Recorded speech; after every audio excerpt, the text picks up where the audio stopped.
ಪಶ್ಚಿಮ ಬಂಗಾಳದ ಭಾರತೀಯ ಜನತಾ ಪಾರ್ಟಿ ಅಭೂತಪೂರ್ವವಾಗಿರ್ತಕ್ಕಂಥ ಗೆಲುವು ಯಾರೂ ಕೂಡ ನಿರೀಕ್ಷೆ ಮಾಡಿರಲಿಲ್ಲ. ಬಹುತೇಕ 200ರ ಗಡಿಯನ್ನು ನಾವು ಮುಟ್ತಕ್ಕಂಥ ಎಲ್ಲ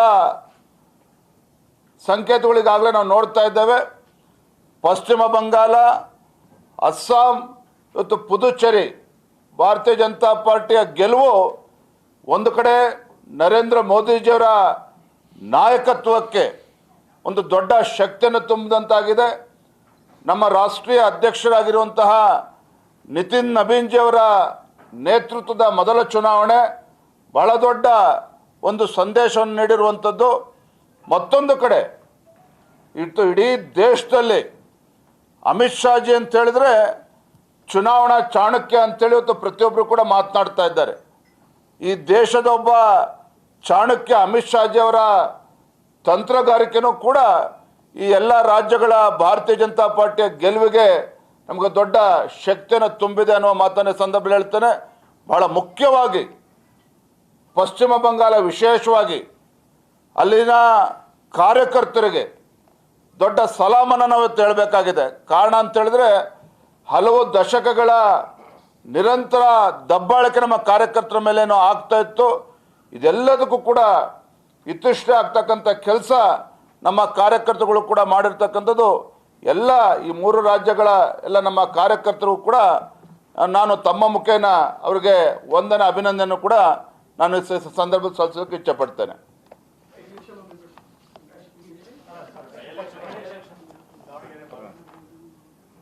ದಾವಣಗೆರೆ ದಕ್ಷಿಣ ಹಾಗೂ ಬಾಗಲಕೋಟೆ ಉಪಚುನಾವಣೆಗಳು, ದಾವಣಗೆರೆ ದಕ್ಷಿಣ ವಿಧಾನಸಭಾ ಕ್ಷೇತ್ರ ಇನ್ನೂ ಕೂಡ ಮತ ಎಣಿಕೆ ಆಗ್ತಾ ಇದೆ.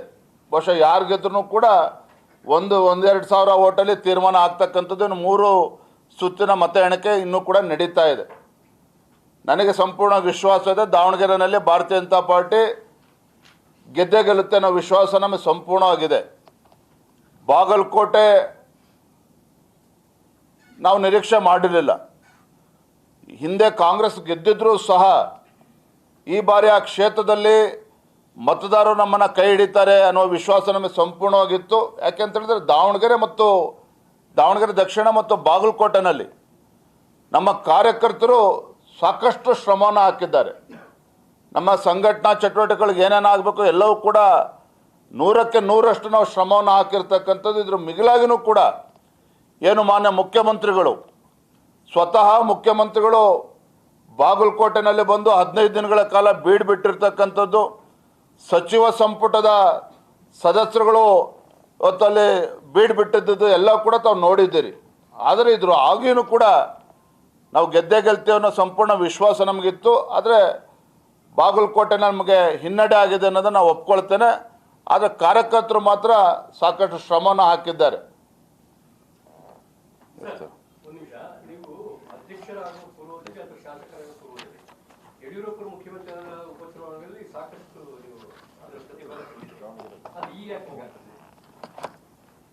ನೋಡಿ, ಹಿಂದೆ BJP ಸರ್ಕಾರ ಇದ್ದಾಗ ಯಾವ ರೀತಿ ಉಪಚುನಾವಣೆ ನಾವು ಗೆದ್ದಿದ್ವಿ, ಇದೇ ಕಾಂಗ್ರೆಸ್ ಸರ್ಕಾರ ಇದ್ದಾಗ ಸಿದ್ದರಾಮಯ್ಯವ್ರ ಮುಖ್ಯಮಂತ್ರಿಗಳಿದ್ದಾಗ ಗುಂಡೂರುಪೇಟೆ ಇರ್ಬೋದು, ನಂಜನಗೂಡು ಇರ್ಬೋದು, ಯಾವ ರೀತಿ ಚುನಾವಣೆಗಳು ಗೆದ್ದರು ಎಲ್ಲವೂ ಕೂಡ ಇತಿಹಾಸ ನಮ್ಮ ಕಣ್ಮುಂದೆ ಇರ್ತಕ್ಕಂಥದ್ದು. ಹಾಗಾಗಿ ಉಪಚುನಾವಣೆ ಗೆದ್ದಿದೆ ಅನ್ನೋ ಕಾರಣಕ್ಕೆ ಮತ್ತೆ ಕಾಂಗ್ರೆಸ್ ಪಕ್ಷದ ಪರವಾಗಿ ಒಲವಿದೆ ಅಂತೇಳಿ ನಾವು ಹೇಳೋದಕ್ಕೆ ಸಾಧ್ಯ ಆಗೋದಿಲ್ಲ. ಹಿಂದೆ ಅನೇಕ ಉದಾಹರಣೆಗಳು ಇವತ್ತು ಕಣ್ಮುಂದಿದೆ. ಆದರೆ ಇದು ಆಗಿಯೂ ಸಹ ನಾವು 2 ಚುನಾವಣೆಗಳಲ್ಲಿ ವಿಶೇಷವಾಗಿ ಬಾಗಲಕೋಟೆನಲ್ಲಿ ಯಾಕೆ ನಮಗೆ ಹಿನ್ನಡೆ ಆಗಿದೆ ಅನ್ನೋದನ್ನು ನಾವು ಇನ್ನೂ ಕೂಡ ಪರಾಮರ್ಶೆ ಮಾಡಬೇಕಾಗಿದೆ. ನಮ್ಮ ಮುಖಂಡರ ಜೊತೆ ಕೂತು ಚರ್ಚೆ ಮಾಡಬೇಕಾಗಿದೆ. ತದನಂತರದಲ್ಲಿ ಮುಂದೆ ಯಾವ ರೀತಿ ನಾವು ಇನ್ನೂ ಕೂಡ ಸಂಘಟಿತರಾಗಿ ಹೋಗಬೇಕು, ಆ ನಿಟ್ಟಿನಲ್ಲಿ ನಾವು ಇನ್ನೂ ಕೂಡ ಸಂಘಟನೆಗೆ ಬಲವನ್ನು ಕೂಡ ತುಂಬಬೇಕು. ಸಂಘಟಿತರಾಗಿ ಹೋಗೋದಕ್ಕೆ ಏನು ಮಾಡಬೇಕು ಅದ್ರ ಬಗ್ಗೆ ನಾವು ಸ್ಟ್ರಾಟಜಿ ನಾವು ಮಾಡ್ತೇವೆ.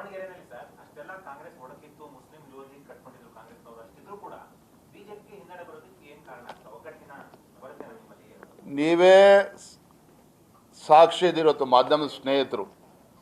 ಬಾಗಲಕೋಟೆ ಇರ್ಬೋದು, ದಾವಣಗೆರೆ ದಕ್ಷಿಣ ವಿಧಾನಸಭಾ ಕ್ಷೇತ್ರ ಇರ್ಬೋದು, ಯಾವುದೇ ಒಂದು ಸಣ್ಣ ಒಡಕಿಲ್ದೇನೆ, ಅಷ್ಟೆಲ್ಲ ವ್ಯತ್ಯಾಸಗಳು ಇದ್ದರೂ ಸಹ ಯಾವುದೇ ಒಂದು ಸಣ್ಣ ಒಡಕಿಲ್ದೇನೆ ಅಲ್ಲೇ ಸ್ಥಳೀಯವಾಗಿರ್ತಕ್ಕಂಥ ನಮ್ಮ ಎಲ್ಲ ಮುಖಂಡರುಗಳು ತಮ್ಮ ಸಮಸ್ಯೆಗಳನ್ನು ಬದಿಗಿಟ್ಟು ನಮ್ಮ ಪಕ್ಷದ ಅಭ್ಯರ್ಥಿಯ ಪರವಾಗಿ ಒಟ್ಟಾಗಿ ಒಂದಾಗಿ ಎಲ್ಲರೂ ಕೂಡ ಶ್ರಮನ ಹಾಕಿದ್ದಾರೆ. ಹಾಗಾಗಿ ನಮಗೇನೋ ಒಡಕಿತ್ತು, ಅದಕ್ಕೇನೋ ಹಿನ್ನಡೆ ಆಗಿದೆ ಅಂತಕ್ಕಂಥ ಪ್ರಶ್ನೆ ಅಲ್ಲ. ಎರಡೂ ಕ್ಷೇತ್ರದಲ್ಲಿ ನಮ್ಮ ಪಕ್ಷದ ನಾಯಕರುಗಳು ಸಂಘಟಿತರಾಗಿ ನಾವು ಶ್ರಮನ ಹಾಕಿದ್ದಾರೆ. ನಾವು ಕೂಡ ಅದಕ್ಕೆ ಕೈ ಜೋಡಿಸಿದ್ದೇವೆ. ಅದಕ್ಕೆಲ್ಲದಕ್ಕಿಂತ ಮಿಗಿಲಾಗಿ ಕಾರ್ಯಕರ್ತರು ಕೂಡ ಹಗಲು ರಾತ್ರಿ ಶ್ರಮನ ಹಾಕಿದ್ದಾರೆ.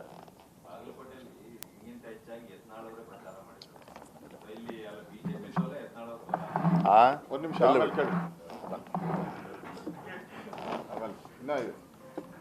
ಮಾತಾಡಿದ್ರು.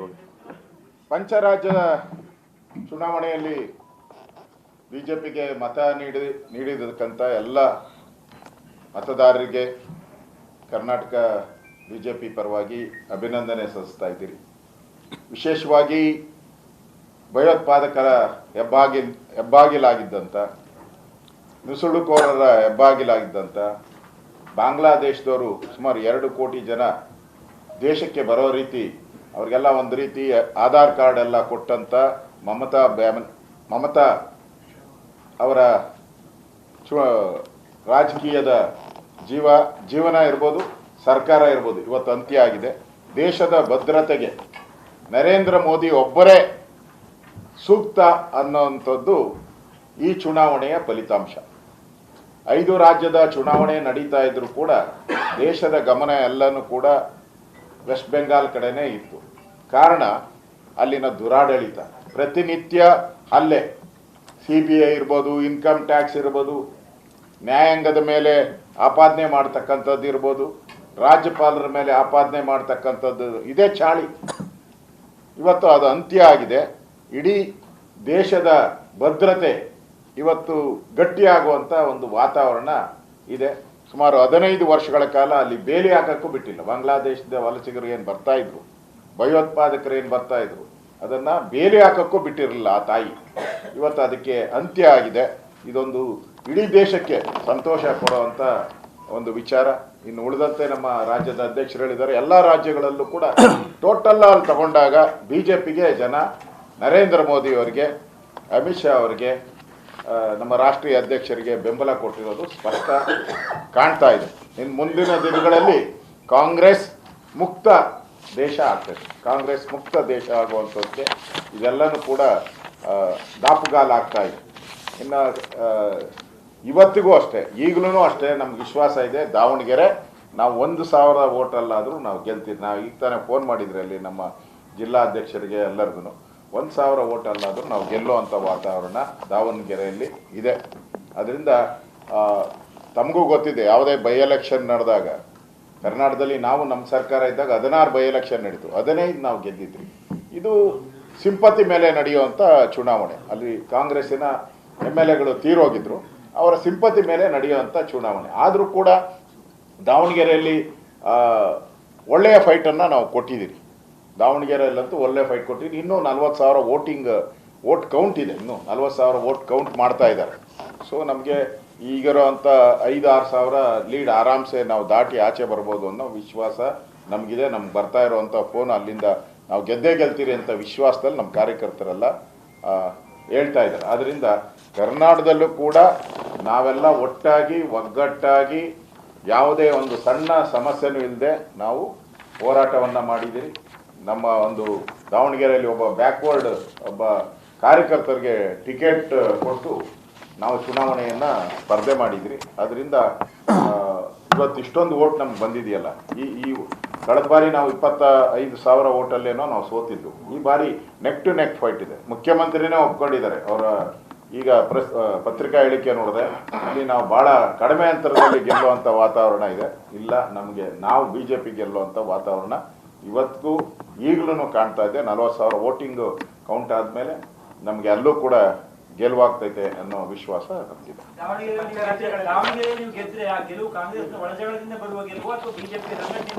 ಬಿಜೆಪಿಯ ಸಂಘಟನೆಯಿಂದ ಬರುವಂತ ಗೆಲುವು. ಕಾಂಗ್ರೆಸ್ ಅವ್ರು ಒಡಕಿದೆ ಅಂತ ಅದನ್ನ ನಾವೇನು ಬೆನಿಫಿಟ್ ಅಂತ ಮಾಡಕ್ ಹೋಗಲ್ಲ. ಅದು ಅವ್ರ ಪಾಡು. ಅವ್ರು ಕಿತ್ತಾಡ್ಕೊಂಡು ಮುಖ್ಯಮಂತ್ರಿ ಕುರ್ಚಿ ಕಿತ್ತಾಡ್ಕೊಂಡು ಮುಸ್ಲಿಮರಿಗೆ ಅನ್ಯಾಯ ಆಗಿದೆ, ಮುಸ್ಲಿಮರಿಗೆ ದ್ರೋಹ ಬಗ್ದಿದ್ದಾರೆ ಅಂತ ಮುಸಲ್ಮಾನರು ಬಹಳ ಹಿಂದೆನೆ ತಿಳ್ಕೊಬೇಕಾಯ್ತು ನಮ್ಗೆ ದ್ರೋಹ ಆಗ್ತಾ ಇದೆ ಅಂತ. ನ್ಯೂಸ್ ಫಸ್ಟ್ ನಿರ್ಭೀತಿಯಿಂದ ನಿಮ್ಮ ಪರವಾಗಿ.